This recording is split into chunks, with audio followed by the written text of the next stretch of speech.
pre-diabetes, tama nga bang diet and exercise lamang ang dapat na gawin?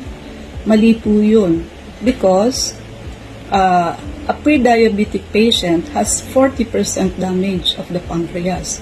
And a diabetic patient has 50% damage of the pancreas.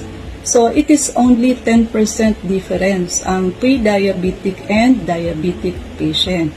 In 5 years' time, 75% of the pancreas is already damaged. So, diabetes is a chronic progressive disease, meaning tumatagal laluhong lumalala. And any slight elevation of your sugar in 5 years' time can still damage your kidney.